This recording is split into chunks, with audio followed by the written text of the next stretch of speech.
మాచర్లలో స్వచ్ఛాంధ్ర స్వర్ణాంధ్ర ప్రజావేదిక సభ మాచర్లలో అరాచకాలను సహించబోమని గట్టి హెచ్చరిక.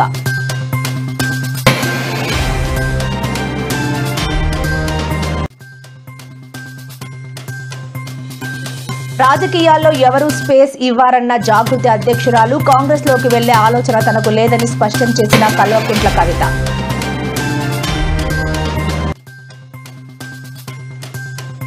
కొత్త వాహనాలపై రోడ్డు సేఫ్టీ సెస్ విధింపులపై కేటీఆర్ ఆగ్రహం. గ్యారంటీలను గాలి కొదిలేసి పన్నులు వేస్తున్నారని తీవ్ర విమర్శ.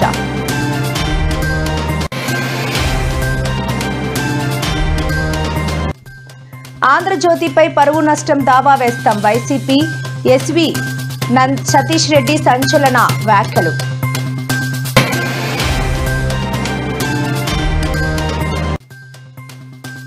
ఏపీలో వర్షం బీభత్సం, 3 మృతి, బాలిక గల్లంతు.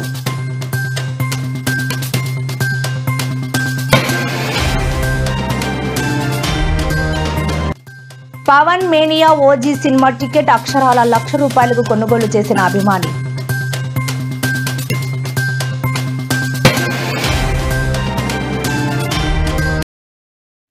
రాజకీయాల్లో ఎవరు ఎవరికి చోటు ఇవ్వరని, తొక్కుకుంటూ ముందుకు వెళ్లాల్సిందేనని జాగృతి అధ్యక్షురాలు కల్వకుంట్ల కవిత పేర్కొన్నారు. కొత్త పార్టీ ఏర్పాటు విషయంపై ఇంకా ఆలోచించలేదని చెప్పారు. కాంగ్రెస్ లోకి వెళ్తారన్న ప్రచారాన్ని కవిత తిప్పికొట్టారు. తనకు ఆ ఆలోచనే లేదని స్పష్టం చేశారు. ఈ విషయంలో కాంగ్రెస్ పెద్దలు ఎవరూ తనను సంప్రదించలేదని తేల్చి చెప్పారు. హరీష్ రావుతో విభేదాలపై స్పందిస్తూ కాళేశ్వరం అంశంలో తప్ప హరీష్ రావుపై తనకెలాంటి కోపం లేదన్నారు. 2016లోనే తాను కేటీఆర్ కు సూచించినట్లు తెలిపారు.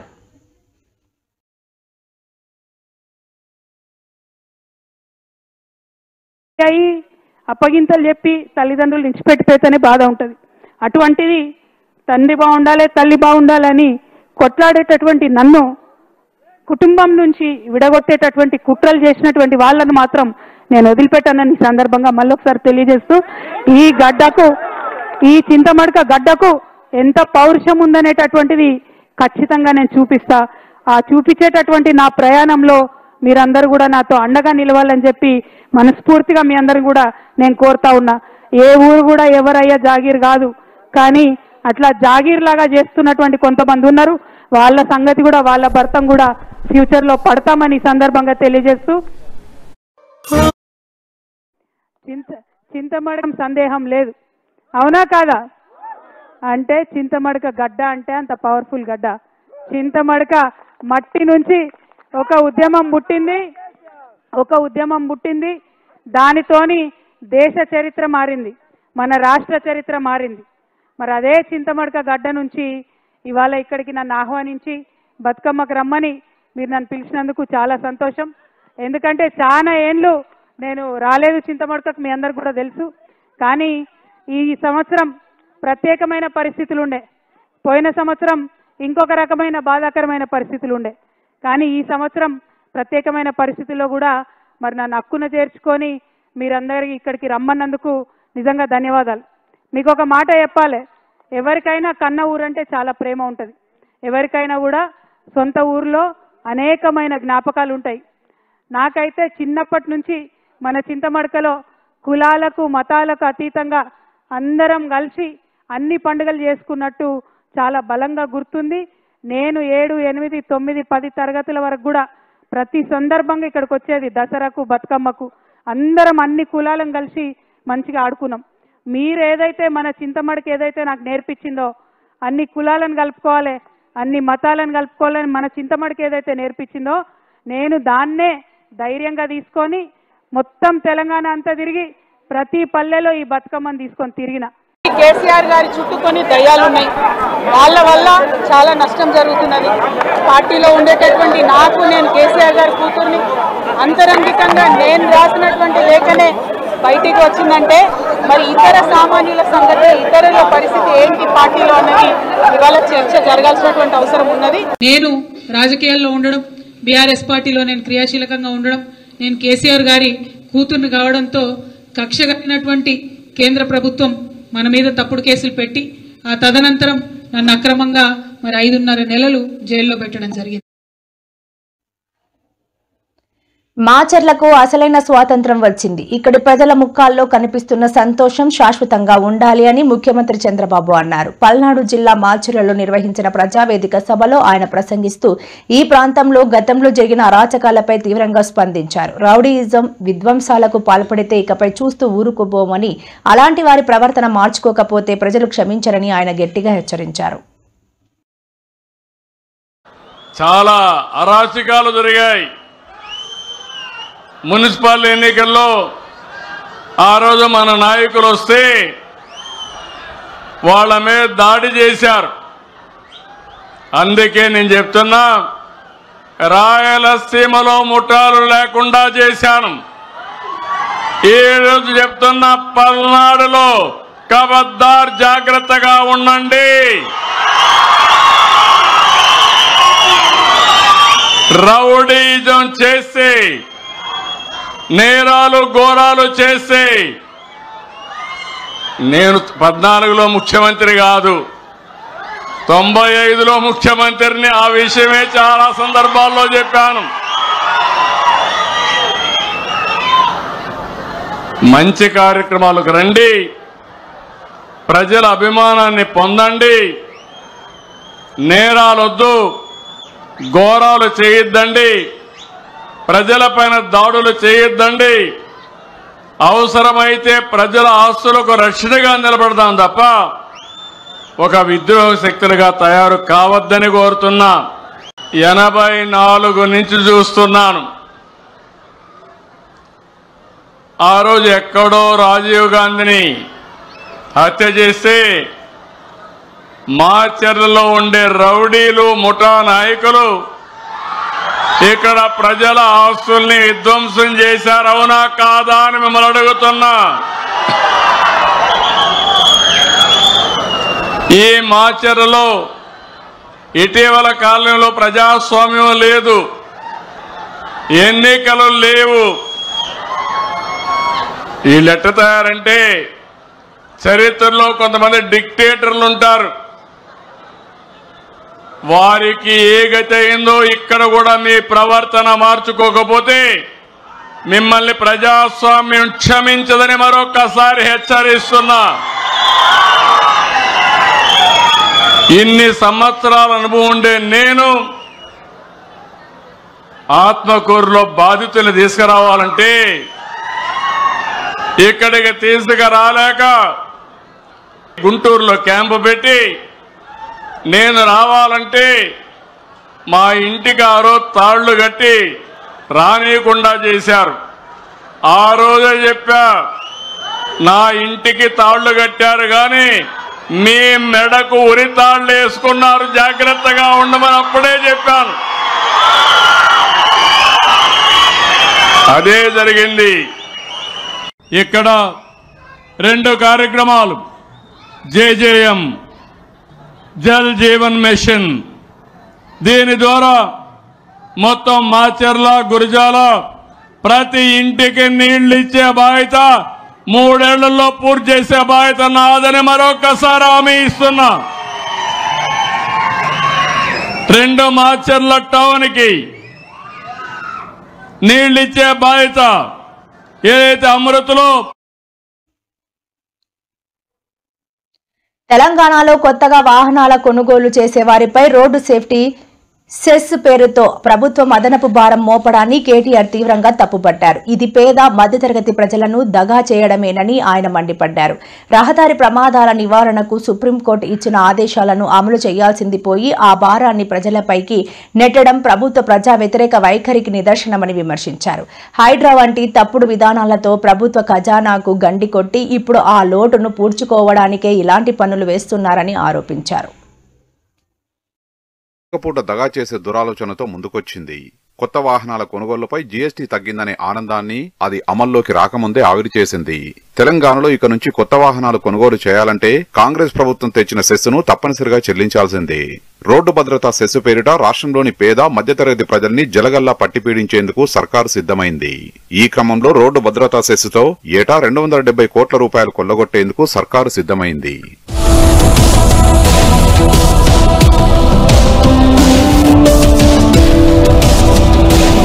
ముందుకు తీసుకెళ్లడంతో వారు కూడా ఓకే చెప్పేశారు.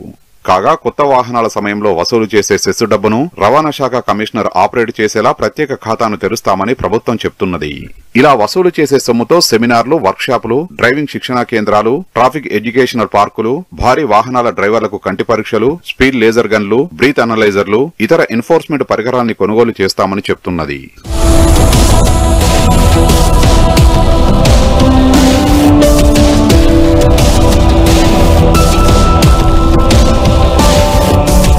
అసెంబ్లీలో బిల్లును పాస్ చేయించి రోడ్డు భద్రతా సెస్సును ప్రజలపై మోపనున్నది కాంగ్రెస్ సర్కార్.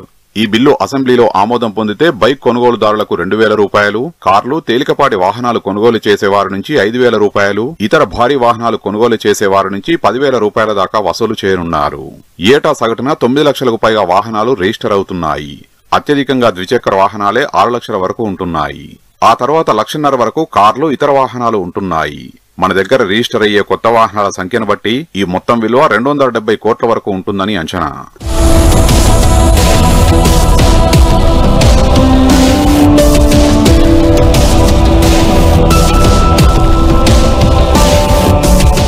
ఇక కొత్త వాహనాలపై సెస్ ఛార్జీల పెంపును తీవ్రంగా వ్యతిరేకించారు బీఆర్ఎస్ వర్కింగ్ ప్రెసిడెంట్ కేటీఆర్.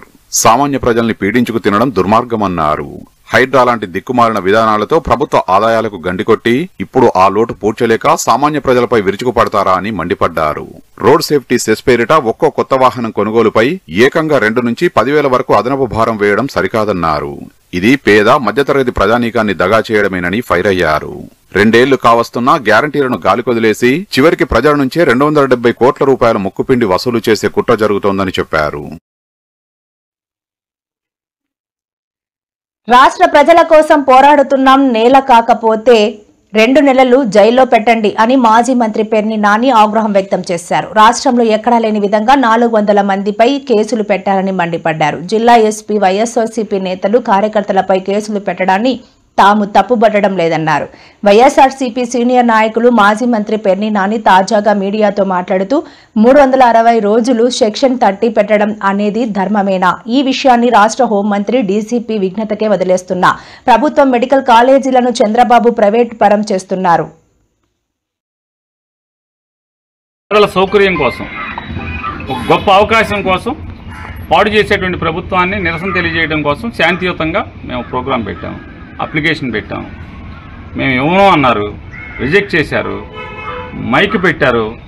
మీరు వస్తే కనుక లోపలేస్తాం అది ఇది అని చెప్పని. ప్రతిపక్షంగా మా నిరసన మేము తెలియజేయాలి, ప్రజాహితం కోసం పనిచేయాలి కాబట్టి మేము పనిచేస్తున్నాం.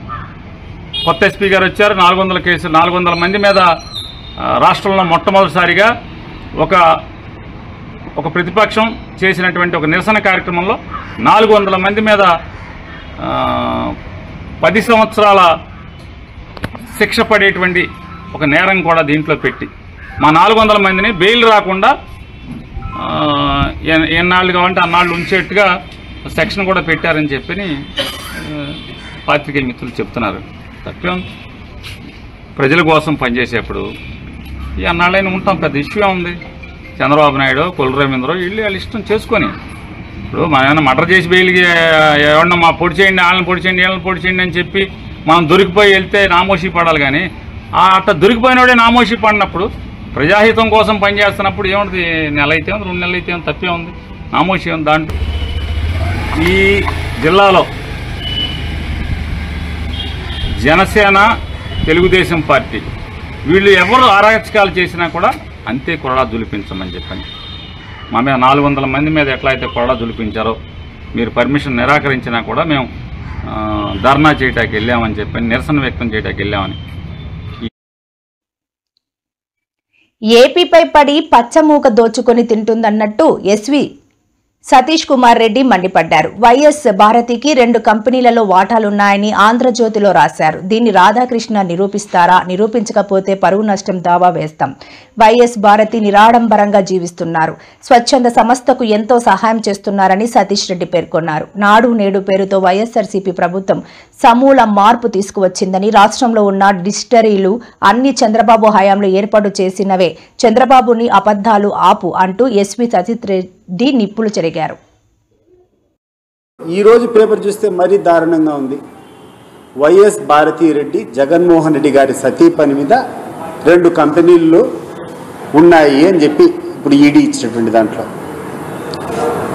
రాసినటువంటి ఆ పత్రికను, ఆంధ్రజ్యోతి పత్రికను నేను అడుగుతున్నా, నీకు ధైర్యం ఉందా అని చెప్పి నేను అడుగుతున్నాను. వైఎస్ భారతి గారికి మీరు చెప్పినట్టు 2 కంపెనీల్లో ఆయనకు వాటాలు ఉన్నాయని చెప్పి మాట్లాడుతున్నారు. మీరు స్వీకరిస్తారా దీన్ని? గుర్తుపెట్టుకోండి రాధాకృష్ణ గారు, తప్పుడు ప్రచారం ఒక మంచి వ్యక్తి మీద పదే పదే చేయడం వల్ల నీ యొక్క ప్రతిష్ట మసకబారుతుంది తప్పితే ఆ యొక్క మంచి వ్యక్తులకు ఏం కాదు అని చెప్పేటువంటి విషయాన్ని గుర్తుపెట్టుకో. అసలు వైఎస్ భారతమ్మ గురించి మీకు ఏం తెలుసయ్యా? మీకందరికీ ఏ రోజన్నా ఆమె ఇక్కడికి వచ్చి బయటికి వచ్చి కూర్చొని ఎక్కడైనా రాజకీయాల్లో ఆమె పెత్తనం చేసిందా? ఆమె 5 సంవత్సరాలు ముఖ్యమంత్రి భార్య ఏ రోజైనా ప్రభుత్వ కార్యక్రమాలకు కానీ లేకుంటే ప్రభుత్వం చేసేటువంటి ఏ పనికైనా ఆమె వచ్చిందా ఎప్పుడన్నా? ఆమె కుటుంబ సభ్యులు, ఆమె పిల్లలు లేకుండా ఉంటే ఆమె వ్యాపార సామ్రాజ్యం లేకుండా ఉంటే ఆమె ఆ సాక్షి చూసుకుంటూ తప్పితే ఏ రోజన్నా మీ ప్రభుత్వ కార్యక్రమాలకు కానీ లేకుండా ఉంటే ప్రభుత్వానికి సంబంధించినటువంటి ఏ కార్యక్రమంలో జోక్యం చేసుకున్నట్టు మీరు ఎక్కడైనా నిరూపిస్తారా అని చెప్పి నేను అడుగుతున్నాను. మీరు నిరూపించకుండా ఉంటే మేము కూడా కోర్టుకు పోతాం నీ మీద. అది నిరూపించకుండా పోతే తప్పకుండా నీ మీద డిఫమేషన్ సూటుకు పోతాం, నీ మీద డిఫమేషన్ వేస్తాం. చాలా అంటే చాలా సామాన్యురాలుగా వ్యవహరించేటువంటి తీరామది. ఆమె వాడే కారు కానీ ఆమె చేసే దైనందిక కార్యక్రమాలు కానీ మీరు ఆలోచన చేస్తే, ఎందుకంటే నేను ఇటీవల కాలంలో ఆ కుటుంబానికి కొంచెం దగ్గరగా ఉన్నా కాబట్టి విజయవాడకు పోయినటువంటి ప్రతి వారంలో కూడా ఒక్కసారన్నా అక్కడ ఉన్నటువంటి మదర్ తెరెసా అనాథ ఆశ్రమం పోతుందేమో. అక్కడ ఉన్నటువంటి అనాథ పిల్లలతో, అక్కడ ఉన్నటువంటి వికలాంగులతో ఉదయం పోతే మధ్యాహ్నం వరకు ఆమె కాలక్షేపం చేస్తుంది. అన్నమయ్య జిల్లా రాయచోటిలో వర్షం బీభత్సం సృష్టించింది. వర్షం దంచికొట్టింది. దీంతో లోతట్టు ప్రాంతాలు జలమయమయ్యాయి. వాగులు, వంకలు, డ్రైనేజీ పొంగి పొర్లాయి. ఎస్ఎస్ కాలనీలో వర్షపు నీరు భారీగా చేరింది. ఈ నీటిలో పడి 3 మృతి చెందారు. మృతుల్లో తల్లి, కూతురు, మరో వ్యక్తి ఉన్నారు. మరో చోట వర్షపు నీటిలో స్కూల్ ఆటో మునిగి బాలిక గల్లంతయ్యారు. ప్రమాదం జరిగిన సమయంలో ఆటోలో 7 విద్యార్థులు ఉన్నారు. అయితే 6 విద్యార్థులను స్థానికులు రక్షించారు. గల్లంతైన బాలిక కోసం గాలిస్తున్నారు.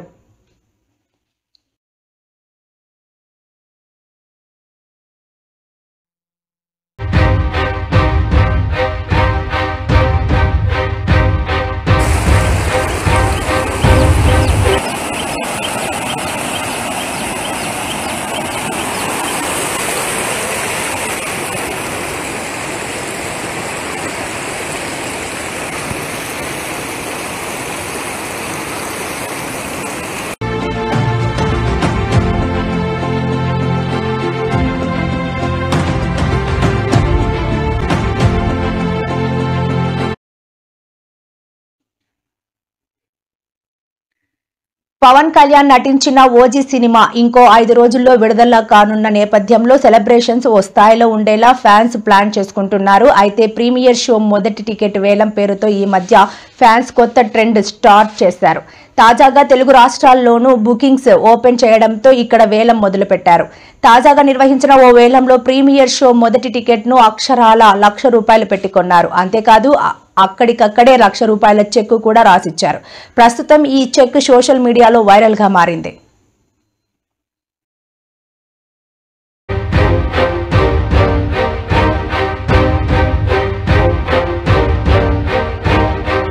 జనసేన పార్టీకి డొనేట్ చేయటం చాలా సంతోషించదగ్గ విషయం. అట్లాంటా నుంచి పవన్ కళ్యాణ్ గారి ఫ్యాన్స్, అలాగే బెంగళూరు నుంచి పవన్ కళ్యాణ్ గారి ఫ్యాన్స్ కూడా, ఎస్ఆర్ఎంటి సవిత విఐటి కాలేజ్ నుంచి కమ్యూన్ టు పాలిటిక్స్, లేకపోతే పొలిటికల్ అవేర్నెస్ అన్న పెంచుకోవాలి. ఎందుకంటే మంచి గవర్నెన్స్ రావాలంటే, మంచి ప్రభుత్వం ఏర్పడాలంటే మంచి అవేర్నెస్ ఉన్నటువంటి కుర్రవాళ్ళు లేకపోతే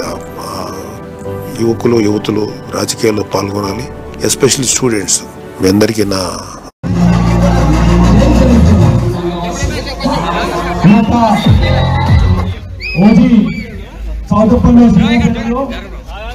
మొదటి టికెట్ ముఖ్యమంత్రి వచ్చినటువంటి అందజేస్తున్నారు. అందరూ చప్పలు కొట్టాల్సిన కోరుతాను గట్టిగా.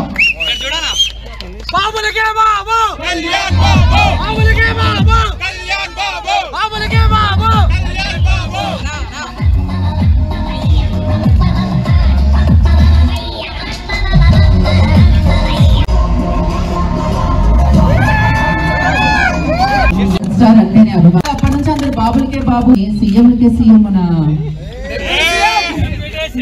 అది ఇంకొకసారి సీఎంలకే సీఎం.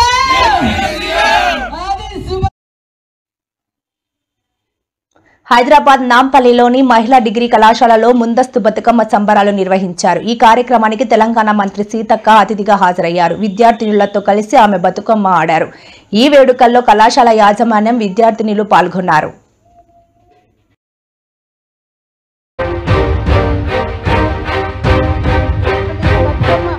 ఒక చరిత్ర ఉంది.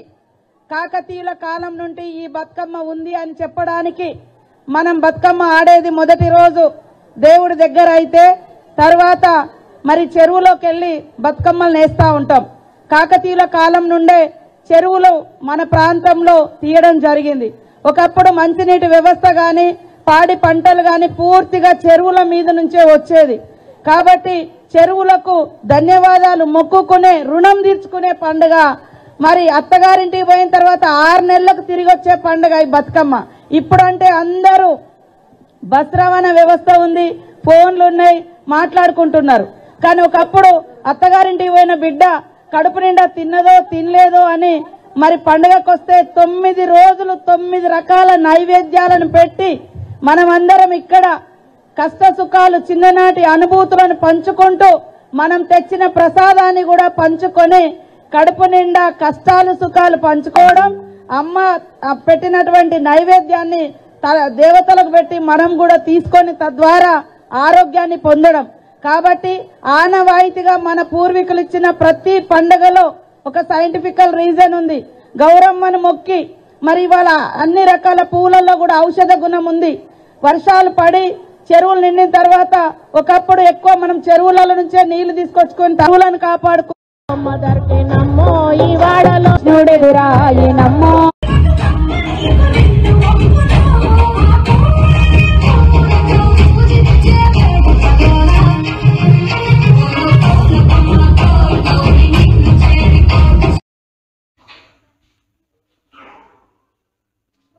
గత వైసీపీ ప్రభుత్వ హయాంలో తిరుమల శ్రీవారి పరకామణిలో 100 కోట్ల రూపాయలకు పైగా భారీ దొంగతనం జరిగిందని, దీని వెనుక వైసీపీ నేతలు ఉన్నారని రాష్ట్ర మంత్రి నారా లోకేష్ సంచలన ఆరోపణలు చేశారు. జగన్ 5 ఏళ్ల పాలనలో రాష్ట్రంలోని సహజ వనరులతో పాటు చివరకు భక్తులు పవిత్రంగా భావించే శ్రీవారి సొత్తును కూడా వదలలేదని ఆయన తీవ్రస్థాయిలో ధ్వజమెత్తారు. గనులు, భూములు, అడవులు, సమస్త వనరులతో పాటు జనాన్ని దోచుకున్న జగన్ గ్యాంగ్ చివరకు తిరుమల శ్రీవారి సొత్తును వదలలేదు. ఈ మేరకు వీడియోను కూడా పంచుకున్నారు.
నంద్యాల జిల్లాలో బస్సు ప్రయాణికులకు పెను ప్రమాదం తప్పింది. జిల్లాలో కురిసిన వర్షానికి పల్లె చెరువుకి ఉధృతి పెరిగింది. దీంతో ఉయ్యాలవాడ మండలం మాయలూరు సమీపంలో బ్రిడ్జి మీదుగా వరద ప్రవాహం కొనసాగుతోంది. అయితే ప్రవాహంలోనే ప్రైవేట్ ట్రావెల్స్ బస్సును నడిపేందుకు డ్రైవర్ యత్నించారు. దీంతో బ్రిడ్జి మధ్యలో బస్సు ఆగిపోయింది. విషయం తెలుసుకున్న పోలీసులు జేసీబీ సాయంతో ప్రయాణికులను రోడ్డుపైకి తీసుకొచ్చారు.